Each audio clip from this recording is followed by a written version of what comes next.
All right, I greet you in peace and love and an understanding. And what I'm going to say is probably going to rub some people the wrong way.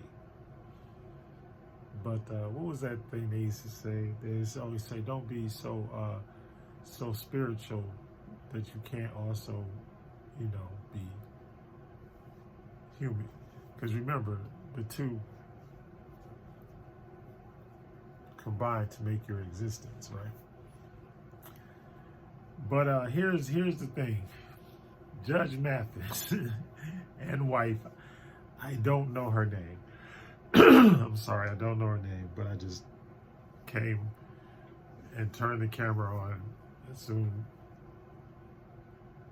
So, whatever's going on, and I'm going to use this as a teaching moment, as an example. Whatever's going on, I think somebody said they've been married like 39 years. Whoever's mad, carry your ass to the spare bedroom. Y'all got a big house. Carry your behind to the spare bedroom. You have grandchildren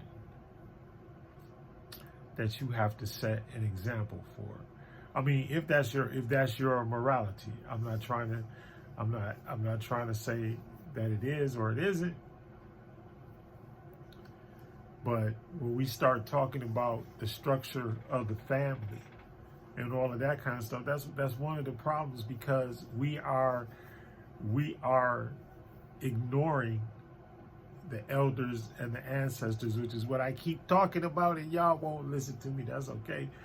But, I know people are reluctant to change and all that kind of stuff, or they get into a comfort zone and they start feeling comfortable about certain things, and once they feel comfortable about it or whatever, then they get into this thing where they don't want to. I guess that's the foundation of cognitive dissonance.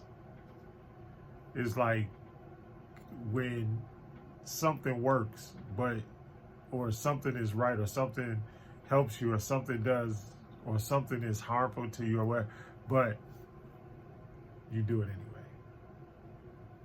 Or you don't listen to the sound advice, you just go, and that's also spiritual. Because whatever that spirit that's preventing, there's a spirit that is preventing you from doing the right thing. Right? Judge Mathis, you are a man. And I know everybody's going to be, oh, how you doing? But men and women are different on purpose. Men and women are different on purpose. And that is why they complement each other. You can look over thousands of years.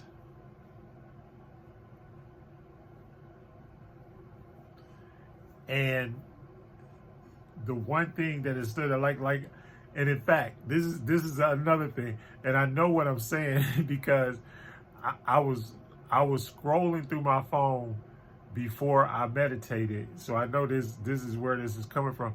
And when I was going through my phone, I saw the original family, because I have pictures of stuff in my phone that I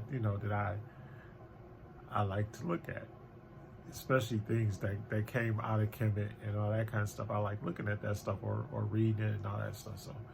So but a lot of the pictures and stuff, but there are pictures of the original family in Kemetic spirituality, which would be Aset, Asar, and Haru. All right. And so there are many carvings, statues, hieroglyphs, everything of them.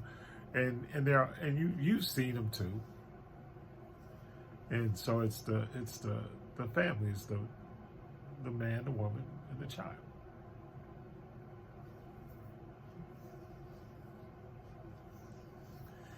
So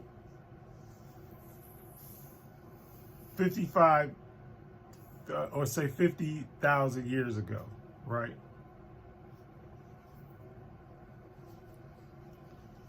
And that's what they chose to depict. And the family structure is also the one of the building blocks of becoming a master builder.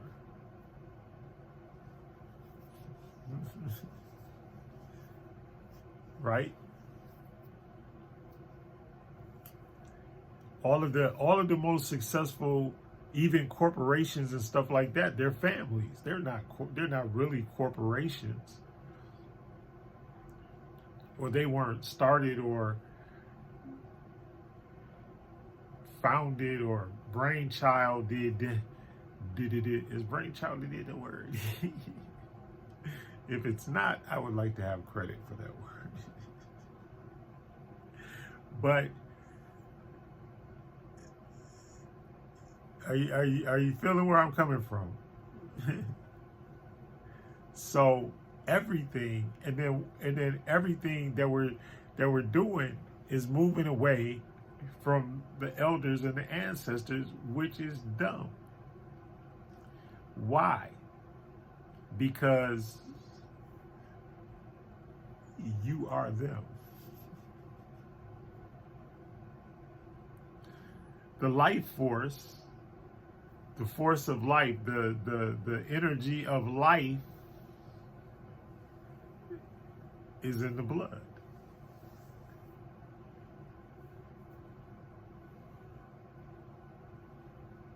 You get energy from your blood, and you get energy from your breath.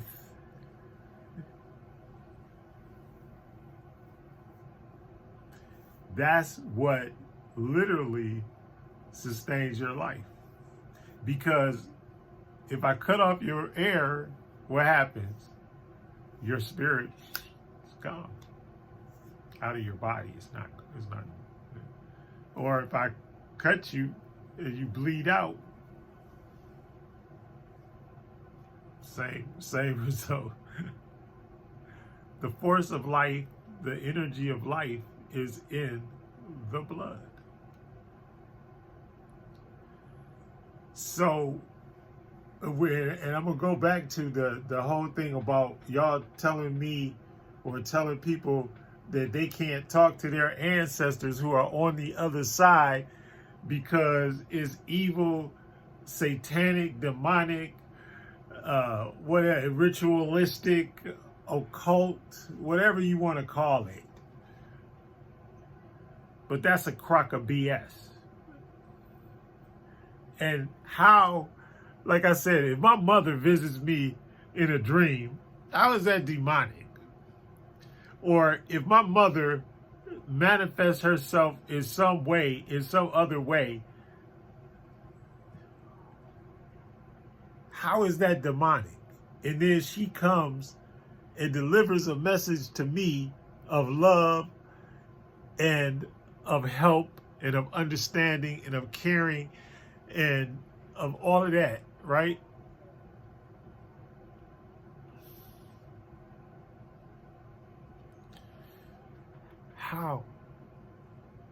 How is that evil? Drop me a note. If you're watching this, whoever thinks that that's evil, why? And even if it's something crazy or hallucinogenic or whatever,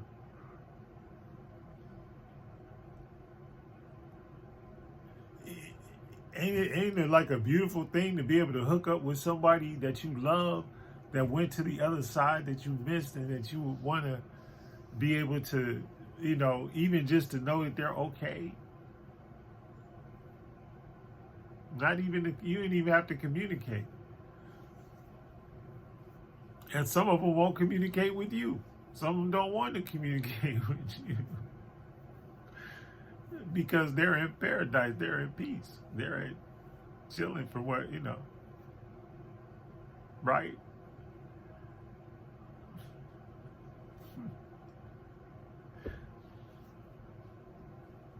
But why is that evil? And then why wouldn't you? And then we don't have elders are not acting elderish.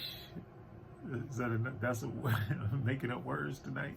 So I don't know if elderish is a word, but if it's not, once again, Mr. Webster, I would like credit for that word, especially if there is a check involved. But y'all not listening. See, just like I'm an elder, I spent my whole life studying spirituality and religions and all of this stuff and blah, blah, blah, blah, blah. And then, but if I tell y'all something about something, I'm not telling y'all something that I don't know nothing about. And I'm definitely not making it up. And I definitely don't really care whether or not you listen or not. That's the thing. And see, because I don't do this, I do this for the people who want to learn. In fact, I told this guy hit me up on TikTok, and he was like, Dad, tell me this and tell me that. I was like, yo, do your own research. Start reading some stuff for yourself. If I tell you, because you already right off the bat, just because of your spirit, you already doubting everything in the first place. So you're not going to be amenable to anything that I say. You ain't going to care about nothing I say because you don't respect me and you don't respect what I'm saying. So if you don't respect me and you don't respect what I'm saying, then then this ain't for you. And a lot of stuff ain't for you. And to assume that it is is definitely an error.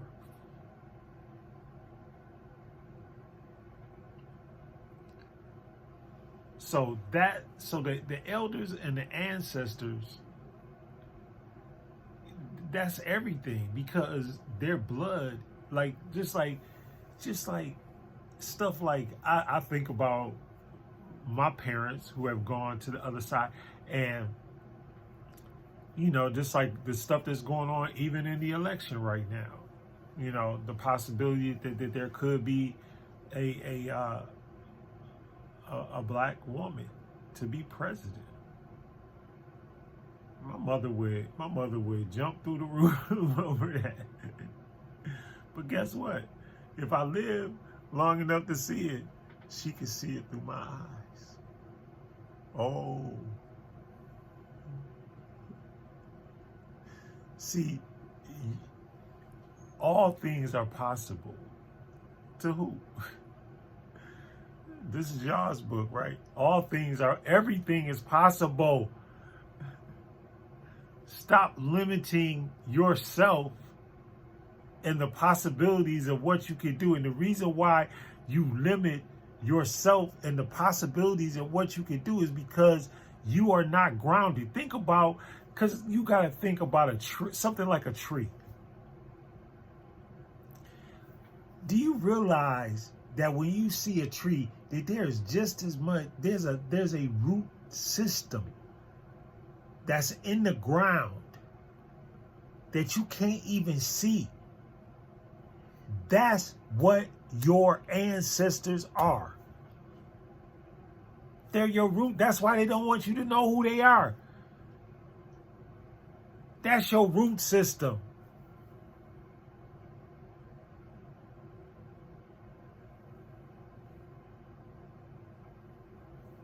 That's the Rab. the first teacher. Everything starts off in the darkness. It's in the dark.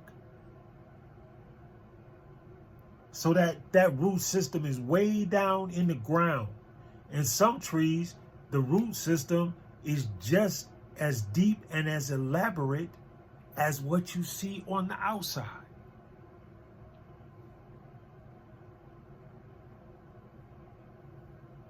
You can't see it, but you know that it exists. And in fact, every time, just like I don't know of a parent, of a parent that gets to a point in their parenting when they say, wow, I sound like my mother. Wow, I sound like my father. Because that's what has been fed into your spirit and ultimately into your soul. That is a part of your soul. So when you did, that's why they say to honor your mother and your father. That's why, because what you're doing is, because you're a generation of them. And so to disrespect them is to disrespect the life force. To disrespect your bloodline is to disrespect the life force.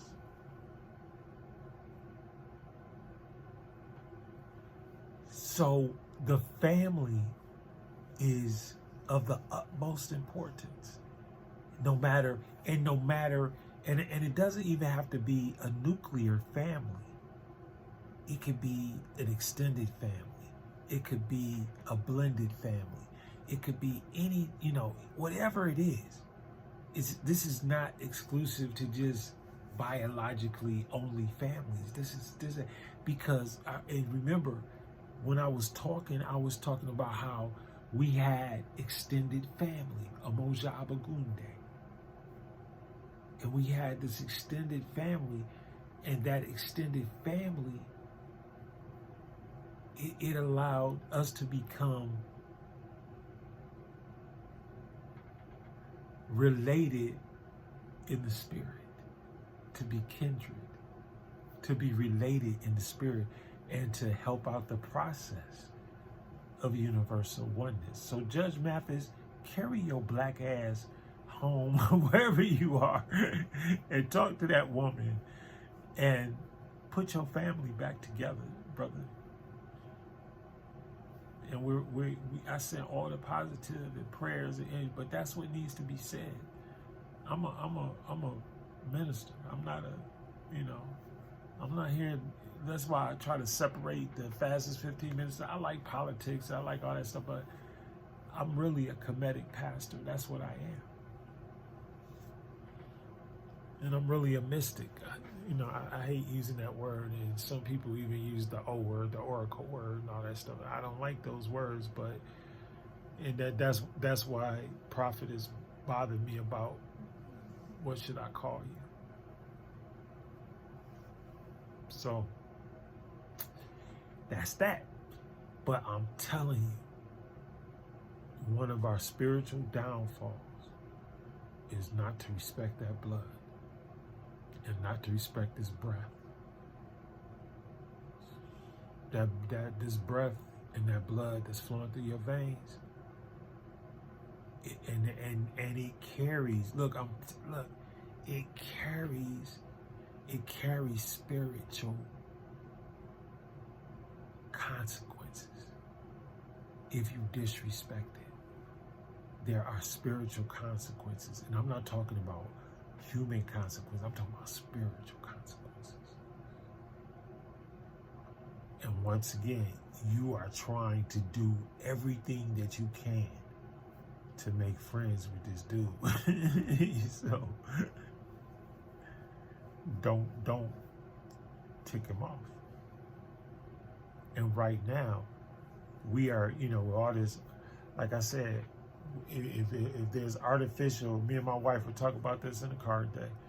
If there's artificial intelligence, then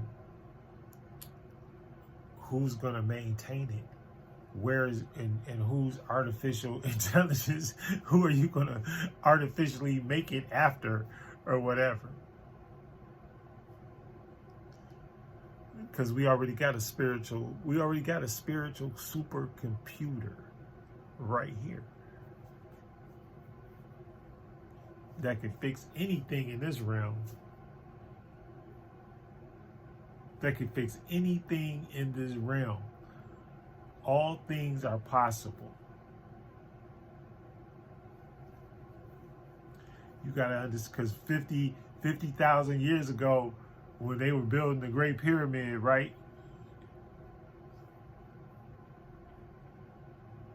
I'm sure people couldn't even imagine like the buildings and the cities and all of that. Think of all the magnificent, and I'm giving credit to humanity. Think of all the magnificent architectural structures that have been created by humanity for good.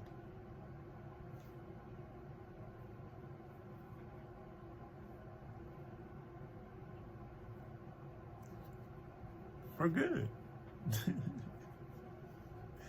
But all of that to say that all of this, and even the stuff that, like I tell the, like, look, if you want to be creative, well, you gotta put stuff in. Or if you want to be able to, you gotta put stuff in. Everything is in, because nobody can see what's in. It's just like the roots of the tree. Nobody can see what's in. Right? Nobody can see it. But it's there. But it's there. It's there. And that's so when you're doing your meditating, when you're doing your prayer and your affirmation, and you're doing all of these things, right? And you're studying and you're doing things to make yourself better, and the work you're putting in, like the work that you put in, it should be self-care. Get a pedicure, get a manicure, do your hair, whatever it is that makes you feel good, whatever puts you in your happy place, then do it. Why not? Because why? Because it's good for your soul. It's good for your spirit. When you just sit around commiserating about this, that, and other thing, stop it.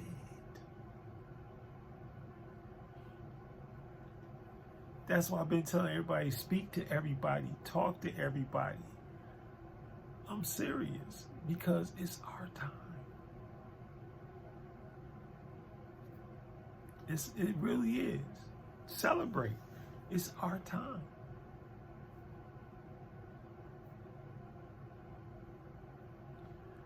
And the people that want to perpetrate, see, we have to change the spiritual landscape. We have to change the vibration. We are the ones that have to change the frequency. See, and back to balance and repetition and all that. We have to tip the scales of balance towards good and towards humanity and towards people and all that kind of people. They trying to get rid of people. Like, okay, so if I got artificial intelligence, then what am I going to and I'm going to manufacture all these products, then who's going to buy the products? And who's going to do this? So that means you're just going to get rid of the people.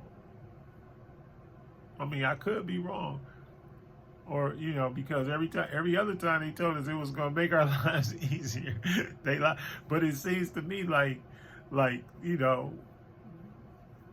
that's their kind of like their end game. Because what else could it be? You know, you build rocket ships, you AI everything is computer, because artificial intelligence. I don't need you to think, and then the other thing is to think back and forth for you. So that means I can fire all the people that I used to hire to think. I can fire them. Or if I don't want to talk, then I could just write out a little blurb. Oh, you know, hey, artificial intelligence guy, I want to do a thing on spirituality, but how am I going to artificially download the stuff that I get from other dimensions?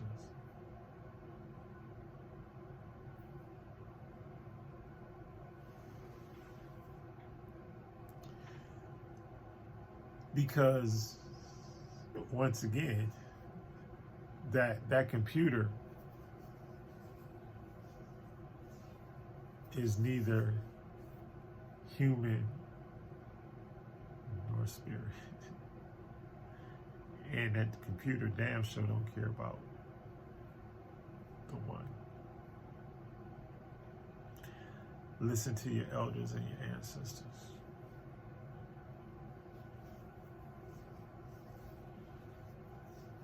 Listen to your elders and your ancestors. I love y'all.